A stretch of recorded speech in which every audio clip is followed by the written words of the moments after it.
Cambodia's tranquil countryside. It was here that Pol Pot and the Khmer Rouge carried on a reign of terror for over 2 decades. Now in the shadow of this mountain, the fighting stopped. The people of Cambodia, unaccustomed to peace, are trying to come to terms with life in the post-Pol Pot era. While their country is far from stable, the threat from Pol Pot's neo-medievalists has lost its impetus with their leader's capture. Out of the ruins of 20 years of civil war, there's hope of lasting stability, a hope that until now has eluded this generation. One reason for this hope is a new focus on education. With the turmoil of the past 2 decades, the social order has shifted. Women have had to fill the places left by the deaths of fathers, brothers and husbands.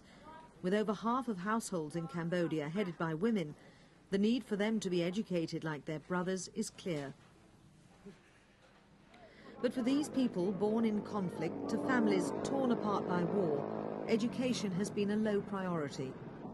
Even after the Vietnamese annexation of Cambodia in 1979, fighting still continued and affected every facet of these people's lives. Lives already struggling to overcome the legacy of the Khmer Rouge.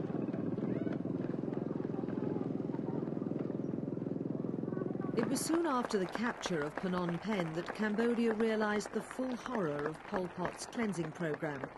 Starting his calendar at year 0, Cambodia was to return to an agrarian society free from its Western shackles. Those with an education were denounced as class traitors and quickly rounded up. Having an education became a crime against the new order, and the punishment for that crime was death. Figures on the extent of the genocide are speculative. Some estimate less than 1 million, whilst others claim the number is nearer 2. But final totals become incidental when faced with the brutal reality in Cambodia's killing fields.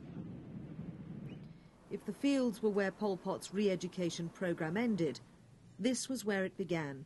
Here in this former school building, some 30 kilometres from Phnom Penh, the Khmer Rouge taught their captives the lessons of the regime. It's believed over 20,000 people were tortured to death here.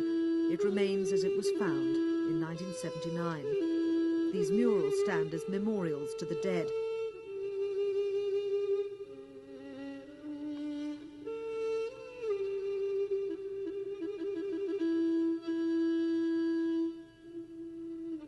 Until recently, these images were a painful reminder to relatives of the dead that the man responsible was still free and politically active. But his capture and trial in July this year marked the end of any hope Pol Pot's Khmer Rouge had of returning to power. Now, all the people of Cambodia want is to free themselves from his legacy. Again, the catalyst for change is education. Population levels in Cambodia fell dramatically during the conflict and slaughter of the 70s and 80s. Women found a new social standing. Many took their men's places, but without the benefit of their educations. In this once patriarchal society, girls had attended classes until junior school, when domestic responsibilities became their priority. Now they sit beside their brothers in secondary and even higher education classes. There's also a need for remedial education. Support groups like the Cambodian Women's Development Association are trying to promote self-reliance. Adult literacy classes like this one are well attended.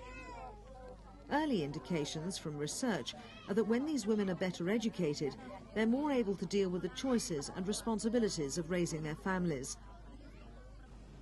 Sopek is studying English. Attending the university in Phnom Penh is one of the advantages of an urban life. She's very aware of the opportunity this gives her. I hope that I will get a good job. I will be able to help Cambodian women more. And then Cambodian women will have high status. That's my hope and my dreams. As well as dreams, women have a more powerful champion in a new ministry for women's affairs. For women in Cambodia, this is really a new beginning. To me, to Cambodian women, to the Cambodian people, we're trying to rebuild a house. Any little hut, a shelter under a tree, is a house.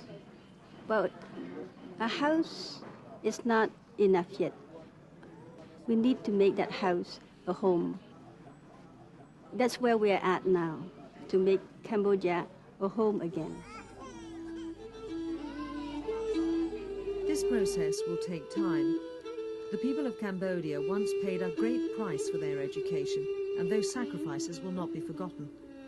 But with obvious effort being made to salvage something beneficial from the embers of a history dominated by the Khmer Rouge, maybe the ghosts of the past can finally be laid to rest.